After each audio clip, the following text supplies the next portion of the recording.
تو ہم جو لے کر جائیں گے میں اس کی بات کرنا چاہ رہا ہوں کہ آپ اگر آپ سے سب معاملات نہیں سنبھل سکتے، آپ نہیں سنبھال پا رہے، تو آپ ان سب چیزوں سے، ان سب گناہوں سے خود کو بچائیں، لوگوں کی ہائے بد دعاؤں سے اپنے آپ کو بچائیں، اور استعفیٰ دے دیں، یا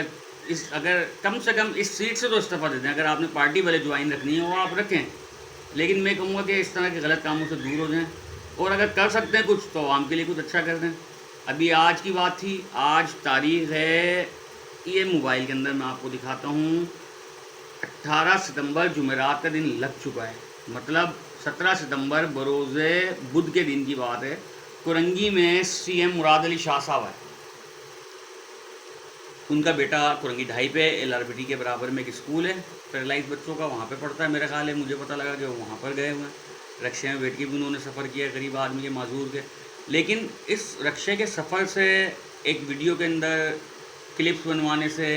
ان کا کریکٹر بہت زیادہ اوپر تو نہیں چلا گیا؟ جب وہ آئے ہیں تو اس کی وجہ سے ان کی راہ گزر والے راستے، جتنے راستوں سے انہوں نے گزرنا تھا وہ راستے صرف صاف کیے گئے ہیں۔ ادروائز اگر وہ ایک اچھے سی ایم تھے اس شہر کے، اس صوبے کے، تو ان کو چاہیے تھا کہ وہاں سے اتر کے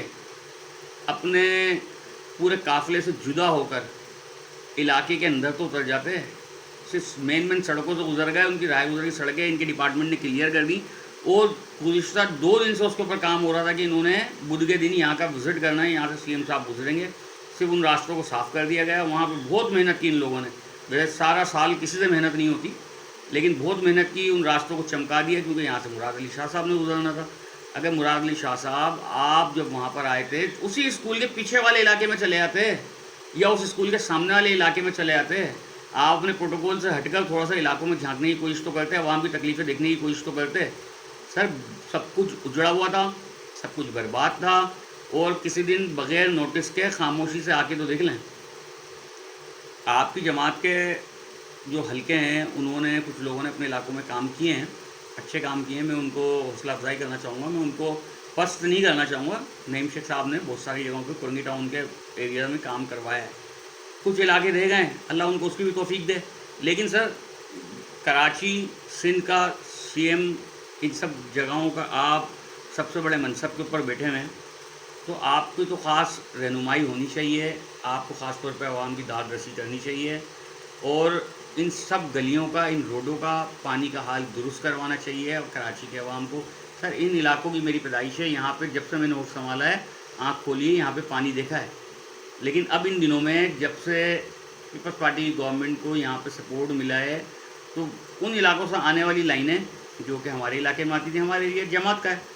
جماعت کے حلقے میں ہم لوگ چلے گئے، بد نصیبی تھی ہماری، کیونکہ انہوں نے اس علاقے کو بالکل ہی بے یار و مددگار چھوڑ دیا۔ آپ کی طرف سے آنے والی لائن سے ہمارے یہاں کا پانی بھی بند کر دیا گیا ہے،